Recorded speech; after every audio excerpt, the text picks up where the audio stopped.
Dios les bendiga, amados hermanos. Les habla su hermano José Ramírez. Yo quiero leer Mateo 3:8 que dice: Haced pues frutos dignos de arrepentimiento. Hoy quiero hablarles acerca del verdadero arrepentimiento y la genuina conversión a Dios. Y quiero comenzar diciéndoles que arrepentirse es creer todo lo que la palabra de Dios manda y demanda. Arrepentirse es cambiar lo que tú piensas por lo que Dios habla, por lo que Dios manda. Dios no tiene acepción de personas. Y entender que tú no eres especial y no estás exento de cumplir la orden de Dios si quieres agradar a Dios e ir al cielo santo donde está un Dios santo. Dios es serio y por eso sus advertencias Él las tiene que tomar muy en serio. Hay unas consecuencias trágicas por no obedecer la palabra de Dios. Estoy hablando obedecer a Dios.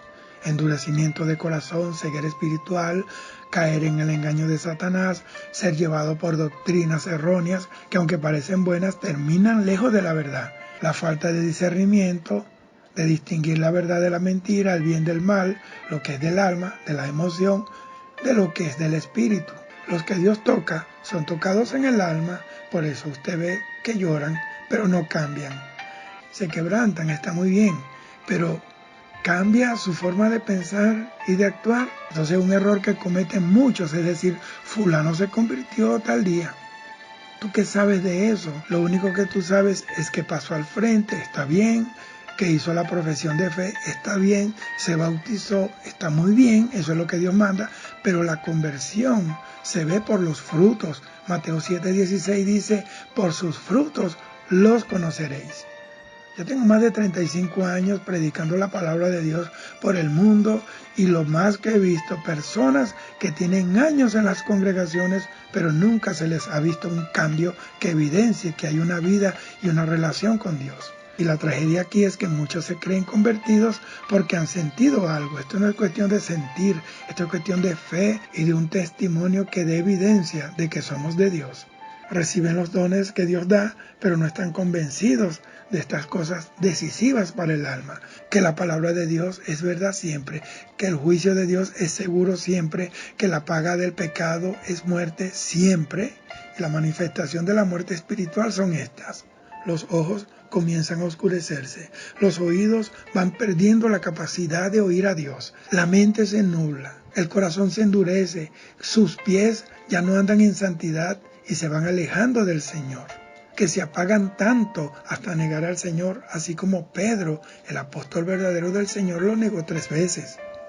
Este es un proceso lento de las tinieblas, amados, pero es seguro y son arrastrados por la corriente del mundo y terminan esclavos de los afanes, del materialismo, de la política, del deseo malsano de crecer numéricamente sin tener una conciencia clara de lo que significa ser santo porque yo soy santo. Se creen mentiras que los alejan de Dios, como por ejemplo conformarse solo con asistir a una congregación y creer que eso es todo, y se quedan estacionados en una mentalidad denominacional y un rótulo congregacional. Que las demandas estrictas de un Dios santo en cuanto a la conducta que debe tener un creyente para dar testimonio de Jesucristo en la tierra son para otros tiempos y que hoy estamos en otro nivel espiritual, estamos en el reino. Y es verdad, en el reino no hay pecado porque el pecador o se arrepiente y se convierte o se va. Que una vez salvos, siempre seremos salvos y que la salvación no se pierde, no importa lo que hagamos. ¡Qué mentira del diablo! Jesús dijo en Apocalipsis 2:10, sé fiel hasta la muerte y yo te daré la corona de la vida. A la mujer adúltera le dijo en Juan 8:11, vete y no peques más. Al ciego que sanó en Juan 5:14 le dijo, no peques más para que no te venga otra cosa peor. La salvación no es solamente aceptar a Cristo, ese es el primer paso, es importante. Se trata de serle fiel a Dios hasta la muerte o que seamos levantados en el rapto de la iglesia. Que ayunar, vigilar y orar es cosa de religiosos y de fanáticos y que el ocuparse de lo que ellos llaman el reino es más importante que mantener una vida espiritual activa en cuanto a la comunión, consagración y santificación al Señor.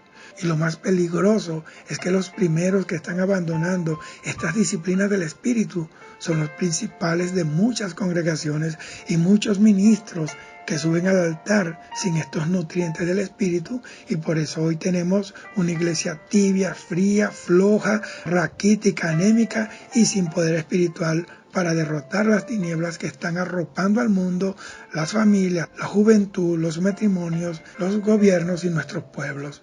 El reino de Dios no es un lugar, no es tampoco una moda religiosa, es un gobierno al que no se puede sujetar a alguien que no tiene estas prácticas espirituales como las credenciales de su ciudadanía celestial. Y en la palabra de Dios usted ve que todos los hombres que fueron motivos de gloria para Dios eran hombres que ayunaban, que se sujetaban a la palabra y que tenían tiempo para doblar rodillas por horas delante de la presencia del Dios Todopoderoso. La Biblia dice en 1 Corintios 8:7, pero no en todos hay este conocimiento, porque algunos, habituados hasta aquí a los ídolos, comen como sacrificado a los ídolos y su conciencia, siendo débil, se contamina.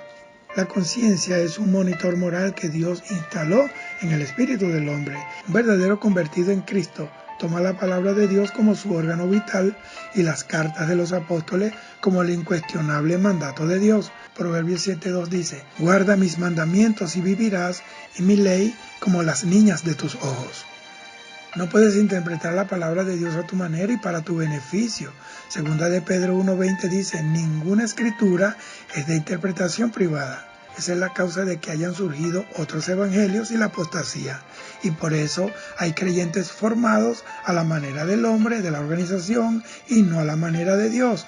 La maqueta para ser un verdadero creyente no la tiene ningún hombre. El hombre no tiene ese diseño, lo tiene Dios y está en la palabra de Dios. Cristo es nuestro único e inmutable modelo a seguir. Y ciertamente hay hombres y mujeres de Dios que inspiran a los hombres a seguir a Dios a través de su testimonio, pero tienen que ser como Pablo, que dijo, sean imitadores de mí, así como yo de Jesucristo. Como dice él mismo, que miremos cuál sea el fruto de su conducta e imitemos su fe. Entonces el verdadero convertido sabe que no vive para sí mismo y que su comportamiento y las libertades que se tome pueden afectar a otros y alejarlos del camino de la salvación. Eso lo dice 1 Corintios 8, 11 y 12. Dice, y si por el conocimiento tuyo se perderá el hermano débil por quien Cristo murió, de esta manera pues, pecando contra los hermanos e hiriendo su débil conciencia, contra Cristo pecáis. Todo pecado contra un hermano en la fe es pecar contra Cristo.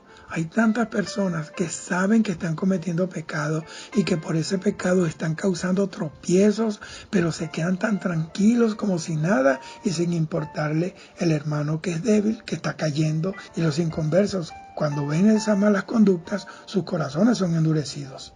Daremos cuenta a Dios por cada palabra ociosa que decimos y por cada tropiezo que causamos. Jesús lo dijo en Mateo 18:7, ay de aquel por quien viene el tropiezo. Por eso debemos pedirle al Señor que nos dé amor, porque si no somos motivados por el amor a los demás, estamos ofendiendo a Dios y nuestro trabajo es en vano. No aprovecha para nada, porque 1 de Juan 4:8 dice que el que no ama no conoce a Dios, porque Dios es amor. Un verdadero creyente de Cristo, un verdadero convertido, no subraya los textos de la Biblia que le gustan y evita los que le condenan y le confrontan. Anda en luz y tiene comunión con Dios y con los demás que andan en la luz de Cristo, como lo dice 1 de Juan 1:7.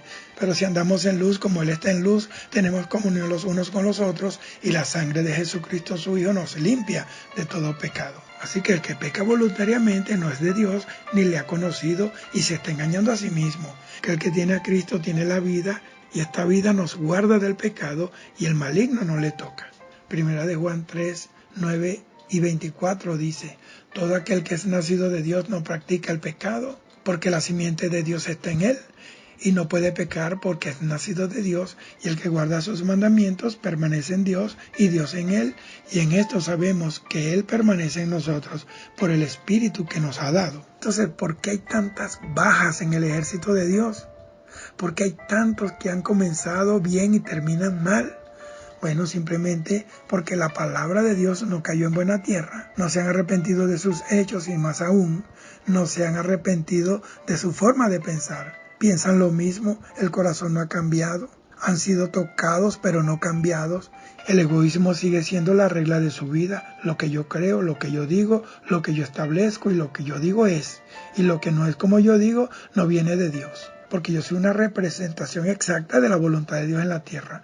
¡Qué error tan satánico! Y como no tienen un corazón nuevo, el diablo viene con sus palabras sutiles y son engañados y atrapados otra vez. Segunda de Timoteo 3:16 dice, cada palabra de Dios es inspirada por Dios y útil para enseñar, para redarguir, para corregir, para instruir en justicia. No pienses que la ignorancia de la palabra es una excusa para desobedecerla, porque si tienes la palabra de Dios en la mano o puedes escuchar los mensajes en el caso de que tú no sepas leer o no puedas leer, Dios te va a pedir cuenta de lo que ya tú sabes, de lo que has oído y lo que has visto. Jesús lo dijo, yo vine y les hablé la palabra, y porque les hablé la palabra ya no tienen excusa delante de mi Padre. Entonces, la palabra, amados, es una protección, es una armadura contra el diablo, contra las tinieblas.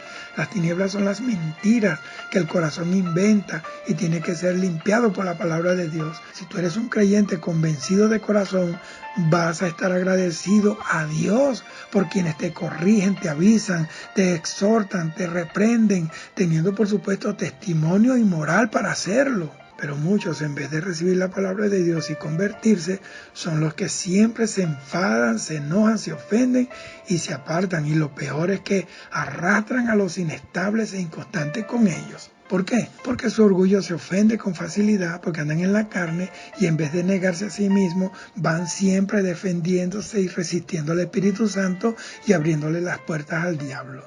En vez de someterse a Dios y resistir al diablo, se someten al diablo y resisten a Dios y se dejan engañar por Satanás. Ay de ellos, porque van por el camino de Caín, que envidió y detestó a su hermano porque sus obras eran justas y las de él eran malas. La solución allí de Caín era cambiar su conducta. Amados, es tiempo de que examinemos cada uno nuestro corazón, que nos limpiemos de toda contaminación del alma y del espíritu, así como lo hizo el rey David en el Salmo 26:2, que dice, escudriña, oh Jehová, y pruébame, examina mis íntimos pensamientos y mi corazón. Y terminó diciendo en el Salmo 139:23, examíname, oh Dios, y conoce mi corazón y pruébame y conoce mis pensamientos. Y para terminar, Proverbios 28:14 dice, bienaventurado el hombre que siempre teme a Dios, mas el que endurece su corazón caerá en el mal. Oremos. Padre, te damos gracias por esta palabra. Tu palabra es lámpara a nuestros pies y lumbrera a nuestro camino. Tú dices que la palabra es para que nosotros andemos por ella y vivamos por ella. Tu palabra es el vehículo que nos lleva a la presencia de Dios y por tu palabra nosotros somos limpiados. Señor, gracias. Ayúdanos a recibir la exhortación cuando viene dirigida por tu Espíritu. Ayúdanos a obedecer tu palabra, Señor. Ayúdanos a distinguir la voz de Dios y la voz del hombre, Señor. Amén. Shalom, amados. Hasta la próxima.